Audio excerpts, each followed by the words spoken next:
ഇന്നലെ മുതൽ ഒരു തീരുമാനം എടുത്തു, ഇനി പള്ളി ഫോം കൊണ്ടുവരത്തില്ലെന്ന്.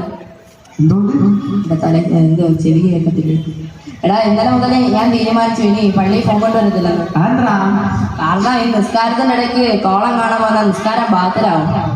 നിനക്കതൊക്കെ പറയാം, എനിക്കതൊന്നും പറ്റില്ല. എന്താടാ?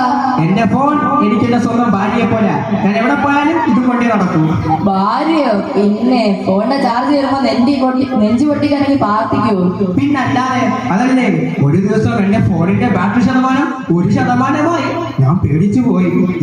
ജാനേ എന്റെ ഫോണിനെ രക്ഷിക്കണേ എന്ന് പറഞ്ഞ് കരഞ്ഞു പ്രാർത്ഥിച്ചു.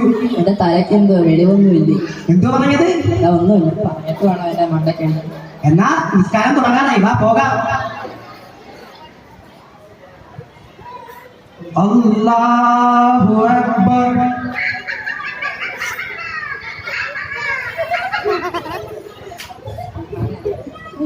നിന്നെ എല്ലാരും നോക്കുന്നു. മെനഞ്ഞാന്ന് മാമന്റെ മോള് മാറ്റിയതാ, വീട്ടിൽ ചെന്നിട്ട് കൊടുക്കുന്നുണ്ട് ഞാൻ അവൾക്ക്. ഈ നിസ്കാരം കഴിഞ്ഞിട്ട് ഞാൻ അടുത്ത യക്ഷിണിയെ പിടിക്കലായിരിക്കുമല്ലോ. അബൂ സുഫിയാനെ നിസ്കാരത്തിന് ശേഷം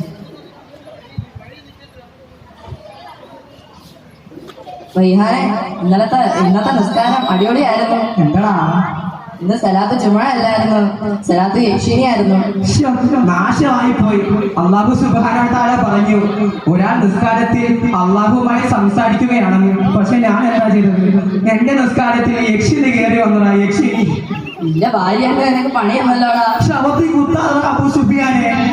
അപ്പൊ ഇതിൽ നിനക്കെന്താ മനസ്സിലായത്? ഇനി ഒരിക്കലും ഞാൻ പള്ളിയിൽ എന്റെ ഭാര്യ അല്ല മൊബൈൽ ഫോൺ കൊണ്ടുവരില്ല. അപ്പൊ അഥവാ കൊണ്ടുവന്നാൽ തന്നെ ഫ്ലൈറ്റ് മോഡിലോ സൈലന്റ് മോഡിലോ ഉണ്ടാവും. ശരി. നിസ്കാരത്തിൽ മൊബൈൽ ഫ്ലൈറ്റ് മോഡ് ഇട്ടാൽ ഡയറക്റ്റ് ഫ്ലൈറ്റ് ചെല്ലാം. അപ്പൊ ഞാൻ പോട്ടെ. അസ്സലാമു വീട്ടിൽ ബിരിയാണി ഉണ്ടാക്കി വെച്ചിട്ടുണ്ട്. വാലൈക്കും സലാം.